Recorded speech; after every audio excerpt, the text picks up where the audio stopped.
Study की जो हमें नॉर्मल लाइफ में नजर आती है। So let's move to the last point, और वो जो मेरे पास लास्ट पॉइंट है वो क्या है, effect of pH. So we want to discuss the last topic that is called as effect of pH. पहली बात कि देखें मैंने स्मॉल p यूज किया और capital H. It is basically the power of hydrogen ions.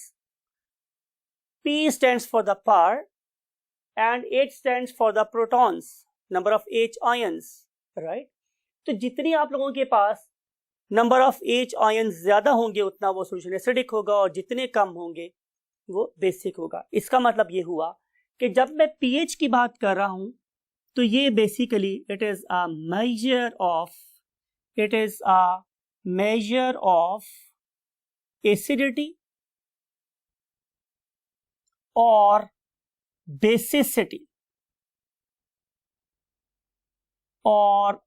Basicity of a solution, right? अब हर enzyme एक खास pH पे काम करता है। ये भी पॉइंट आपने याद रखना है कि every enzyme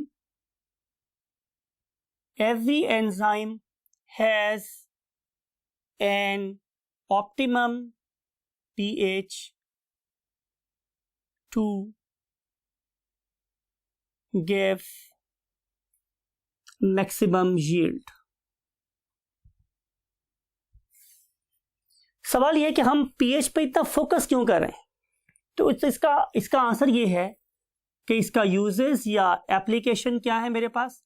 तो आंसर ये है स्टूडेंट्स कि हमें या तो रिएक्शन के लिए चाहिए होते हैं H आयंस, वो आपको एक एसिडिक एनवायरनमेंट प्रोवाइड करेगा, या फिर आप लोगों को चाहिए होते हैं फॉर एग्जांपल OH आयंस, वो आप लोगों को ये प्रोवाइड करेगा, या फिर ये दोनों चीजें कहीं ना कहीं एज ए एक्टिवेटर काम कर रही होंगी। तो उस लिहाज से हमें ऑप्टिमम कॉन्सेंट्रेशन एक्टिवेटर चाहिए होती।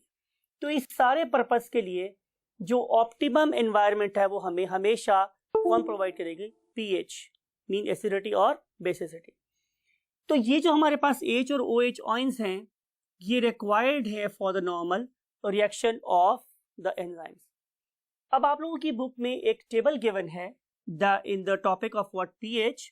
उस पर्टिकुलर टेबल में आप लोगों को हमने 8 वैल्यूज दी हैं, राइट? 8 वैल्यूज गिवन है आप लोगों की टेबल में। उसमें से 4 वैल्यूज तो मैं आप लोगों को दूंगा और 4 वैल्यूज डेफिनेटली आप लोगों ने याद रखनी है। फॉर एग्जाम्पल आप लोगों की बुक में एक एंजाइम है, उसका नाम गिवन है at the top, that is the pepsin. और ये जो मेरे पास पेप्सिन है ये जिस pH पे ऑप्टिमम एक्टिविटी शो कर रहा है दैट इज 2, राइट स्टूडेंट्स? उसके बाद हमारे पास एंजाइम है सुक्रेज, राइट? और ये सुक्रेज एंजाइम है ये 4.5 pH पे काम कर रहा है। फिर उसके बाद जो एंजाइम आपको देना चाहता हूं उसका नाम है काइमोट्रिप्सिन।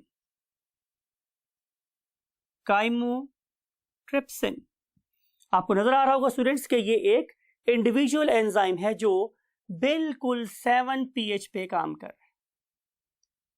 और इसके बाद जो लास्ट एंजाइम है that is pancreatic amylase.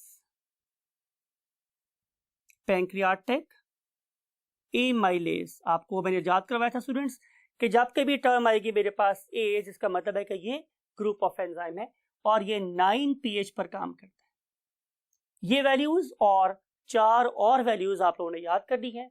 I hope कि आप ये सारी इंफॉर्मेशन अपने माइंड में स्टोर कर ली होंगी, और इसके बाद हम आप लोगों से लेक्चर नंबर 2 में मिलेंगे, that is regarding nothing other than inhibitors. Take very good care of yourself. Bye bye, अल्लाह हाफिज।